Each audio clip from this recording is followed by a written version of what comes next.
Not too long ago, while cleaning out my garage, I found a wiffle ball and a wiffle bat. Just like every other kid that grew up in the Northeast, I played my summers away by hitting bombs, pegging guys, and arguing balls and strikes. That was right over the plate.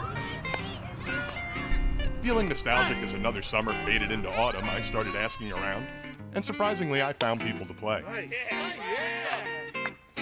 Even with winter in full swing, there is still talk of the big hits, the great catches, who had the longest home run.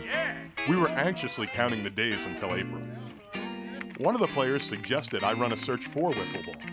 I find hundreds of teams, adult leagues, message boards, strike zones, and even instructions on how to pitch. And then the moment everything changed.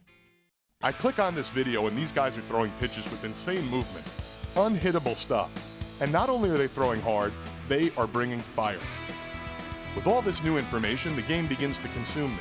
That winter, I build a strike zone, spend my free time looking for potential fields, try to get new people to play, and search the internet for the big blue bats.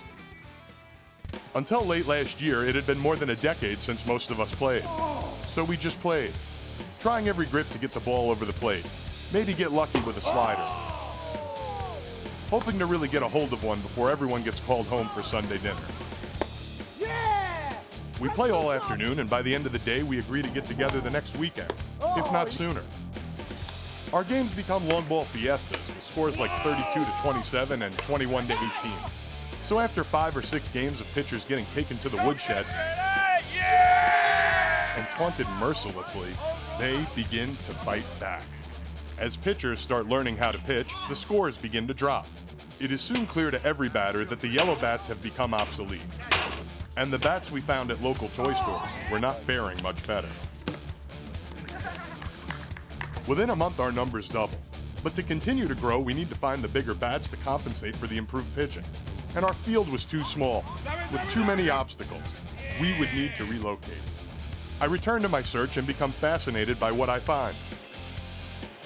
The following is about the people who were nice enough to share part of their 2008 season with me.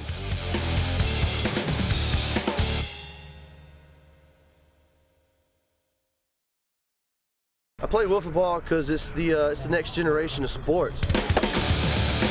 And they're throwing 80, 90 miles per hour. We would beat any combination of major league player, guaranteed. We're a mercy movement. They wouldn't have a chance in hell.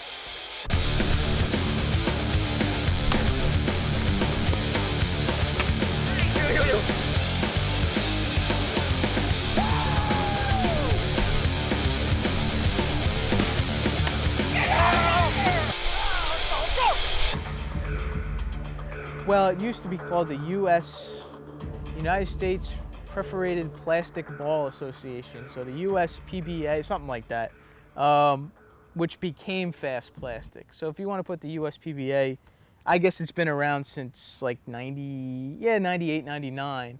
I think the easiest way to describe it is it's a mix between home run derby and baseball with 3 guys. A miniature version of baseball, a miniature field, 90-degree angle, 100-foot fences approximately. Same rules, 4 balls, 3 strikes, no umpire. You actually have a strike zone that you have to hit to determine whether pitches are balls or strikes. Right here, lay it right there. It's 48 feet to the strike zone, 45 feet to the corner of the plate. So the strike zone's 3 feet behind home plate. Advancement with runners is determined on where you hit the ball. There's no running of the bases. Double hits the fence, rolls to the fence, triple hits the fence on a fly, home run is over. If that doesn't happen, it's a single. If you're in the infield, you field the ball cleanly and hit the backstop on a fly, batter's out, like a ground out to first base more or less. There's also a double play triangle, like right around where second base would be on a baseball field. Double plays is kind of like baseball. You catch a ground ball, toss it to a teammate, which is in the second base area. He catches it from you, and he throws it to the backstop. Check swings, it's the pitcher's call. If there's a debate with a check swing. Fair and foul, it's the batter's call, I believe. But I mean, if the outfield is there and you don't see, you should ask the guy. It's a friendly game, so I mean, there's really not too many problems. That's another thing I love about it. You know, you come out here and you don't find a bunch of jerks. You find a bunch of guys that all love wiffle ball, and it makes it so much better because you're not getting pissed off and trying to fight with other guys. It's a good time to come out and play. Fish. Up. I got it. Nice. Nice grab. Wiffle ball was always, you know, a huge hobby of mine. And once I found out about organized tournaments, it just snowballed from there. Well, one day we found the wiffle ball in my cousin's house. We started playing, and from then on, just never stopped. We would run into guys that would be like, hey, you know, have you heard of Fast Plastic or the Golden Stick League, which we play in up in New England? We were playing at the Summer Showdown tournament in Trenton, New Jersey, and one of the guys from there told us about the league. I did wiffle ball through Golden Stick my first year, and I found out that those guys were into Fast Plastic too. And just asked them, I was like, hey, you need a fifth? And that's how I stumbled across it. I got involved when I was 14 years old. Just like everyone else in the sport, I thought I was the best, so you go online, do a couple searches, find a few tournaments, and you bring your brother and cousins along and find out you're no longer the best. We started out terrible, and a lot of teams, when they start out terrible, say, adios, we're not good enough. Well, when we first came, we came and we were like, you know, we probably have a good shot. You know, I faced my cousin, I can hardly hit him. So I'm like, you're gonna do good. Then some of these guys are unbelievable. We were overwhelmed when we first came, and we were the only team with yellow bats.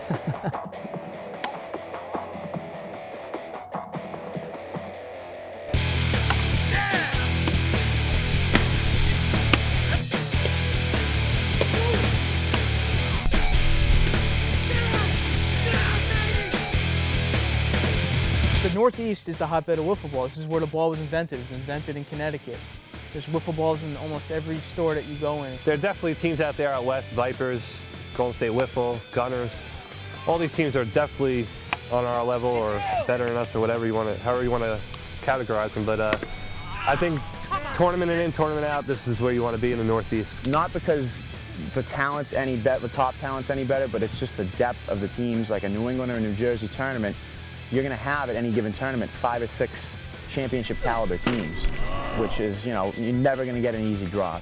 New England probably this year is definitely the hardest. They have, like I said, the most depth.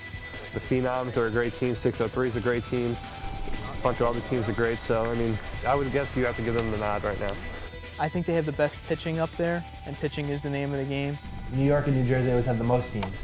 So the tournaments are filled with a little fluff. You can get by with a couple easy games. But I took one trip up to New England, and every team there was legit. We've been seeing these wiffle balls and bats since we were 5 years old going to the beach with our parents. I hear stories about the guys down in Florida that can't find the wiffle balls anywhere, have to order them online. We have them at mobile stations, you know, Dick's Sporting, anywhere you can imagine. It isn't about the fact that we're bigger, we're stronger, we're better players. It's the pitching evolved. The kids started working on it during the winter time, and winter leagues were made. You can't have a New England tournament where you get quote unquote a good draw.